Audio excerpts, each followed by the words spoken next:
Hi అండి అందరికీ. నా ఛానల్ ఎవరైనా కొత్తగా చూస్తున్నట్టయితే ప్లీజ్ సబ్స్క్రైబ్ చేయండి. ఈరోజు గుండె నిండా గుడి గంటలు సీరియల్లో ఏం జరిగిందంటే, ఇక పూజా పనుల్లో మునిగిపోయిన బాలు తన ఫోన్ని ఛార్జింగ్ పెట్టి మర్చిపోతాడు. ఇక అదే ఫోన్లో శివకు సంబంధించిన వీడియో ఉందని తెలిసిన రోహిణి ఎలాగైనా దాన్ని దొంగలించాలని ప్లాన్ చేస్తుంది. ఇక రోహిణి మనసులో ఈ బాలుగాడి ఫోన్ దొరికితే చాలు, ఆ వీడియో డిలీట్ చేసేసి నా గుట్టు దాచేస్తాను అని అనుకుంటుంది. కానీ ఇంతలో మీనా ఫోన్ చేయడంతో ఆ ప్లాన్ కాస్త బెడిసి కొడుతుంది. ఇక గందరగోళం మధ్య రోహిణి ఆ ఫోన్ను ఒకచోట దాచిపెట్టి వెళ్తుంది. అయితే అక్కడే ఒక చిన్నారి ఆ ఫోన్ను తీసేసుకుంటుంది. ఆ పిల్ల మామూలుది కాదు, ఫోన్తో వీడియోలు తీస్తూ రచ్చ చేస్తుంది. ఇంకా రోహిణి స్నేహితులు విద్య ఆ ఫోన్ అడిగితే ఎందుకు ఇవ్వాలి, ఇది నా ఫోన్, మళ్ళీ అడిగితే పోలీసులకు ఫోన్ చేస్తా, జాగ్రత్త అంటూ వార్నింగ్ ఇస్తుంది. ఇక బిత్తరపోయిన విద్య అక్కడి నుంచి పరారవుతుంది. ఇక తర్వాత మీనా ఇచ్చిన వార్నింగ్ వల్ల సంజు మౌనిక పూజకు తీసుకొస్తాడు. ఇక పాత గొడవలు పక్కన పెట్టి మీనా మాట ప్రకారం బాలు సంజును ఎంతో మర్యాదగా అవమానిస్తాడు. రండి బావగారు రండి, మీ రాకతో మా ఇల్లు పావనమైపోయిందని తనదైన శైలిలో మాట్లాడతాడు బాలు. ఇక సంజు ఆశ్చర్యంగా మౌనిక వైపు చూస్తూ, ఏంటే మీ అన్నయ్య ఇలా మాట్లాడుతున్నాడు, ఇందులో ఏదో మతలబు ఉంది అంటాడు. ఇక పూజ ముగిశాక బాలు జ్యూస్ గ్లాస్ పట్టుకొచ్చి సంజుకు ఇస్తాడు. ఏంటి బాలు, ఇందులో ఏమైనా కలిపావా అని అడుగుతాడు సంజు. విషం కాదు బాబా, నా ప్రేమను కలిపాను, తాగి చూడండి అని బాలు నవ్వుతూ వెళ్ళిపోతాడు. ఇక బాలులో వచ్చిన మార్పును చూసి సంజు అయోమయంలో పడిపోతాడు. ఇక యాగం పూర్తయ్యాక ప్రభావతికి తన ప్రతాపం చూపించాలని డిసైడ్ అవుతుంది. ఇక నేను ఒక పాట పాడతాను అని మైక్ పట్టుకుంటుంది. వద్దమ్మ, గొంతు బాగున్నప్పుడు పాడాలి, కానీ ఇలా పాడితే జనం రాళ్ళు పట్టుకొని వస్తారు, ముందు గేట్లు మూసేయండి కామాక్షి అని ప్రభావతిపై సెటైర్లు వేస్తుంది. ఇక నువ్వు నోరు ముయ్యి మీనాక్షి, నా పాట వినే కదా మా ఆయన నన్ను పెళ్లి చేసుకున్నాడు అని అంటుంది ప్రభావతి.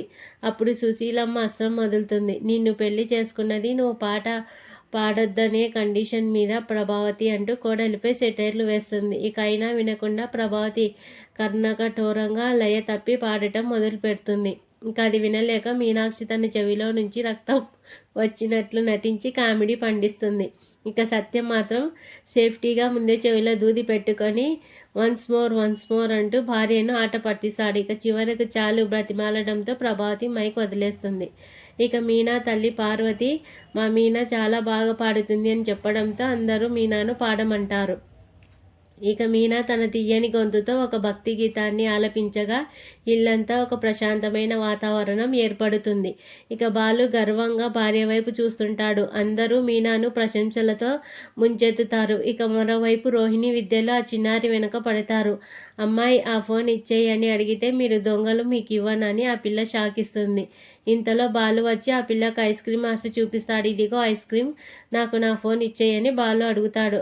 అబ్బా, ఫోన్ కంటే ఐస్ క్రీమ్ అంటేనే నాకు ఇష్టం, ముందే ఇచ్చి ఉంటే అప్పుడే ఇచ్చేదాన్ని కదా అంటూ ఆ చిన్నారి ఫోన్ బాలుకి ఇచ్చేస్తుంది. అలా రోహిణి ఆశలు అడియాశలు చేస్తూ బాలు తన ఫోన్ను తిరిగి సంపాదిస్తాడు. ఇక పూజ అనంతరం ప్రసాదం పంచుతున్న సమయంలో ఒక్కసారిగా మౌనిక కళ్ళు తిరిగి పడిపోతుంది.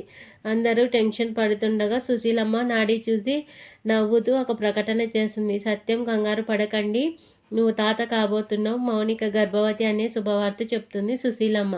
ఆ మాట వినగానే ఇంట్లో ఆనందం విరిసింది. ఇక బాలు సంతోషంతో గంతులు వేస్తూ చెల్లిని ఆశీర్వదిస్తాడు. ఇక సంజు తండ్రి ప్లాన్ ఫెయిల్ అయ్యి పెళ్ళి అయ్యి ఇంతకాలమైనా పిల్లలు పుట్టడం లేదని మౌనికకు వదిలేద్దామనుకుంటాడు సంజు. ఇక అలా అయినందుకు సంజు బాధపడిన మౌనిక మాత్రం తన అన్నయ్య ప్రేమను చూసి మురిసిపోతుంది.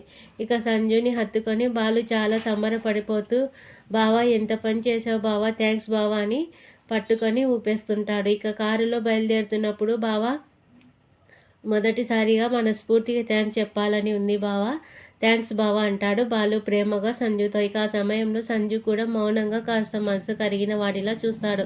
ఇక సీన్ కట్ చేస్తే రాత్రిపూట మీనా తాటి బెల్లం పాలు తీసుకొని బాలు దగ్గరకు వస్తుంది.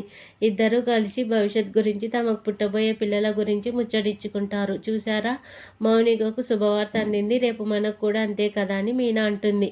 ఇక బాలు మీనాను ప్రేమగా దగ్గరికి తీసుకోవడంతో ఇక్కడితో ఎపిసోడ్ పూర్తవుతుంది.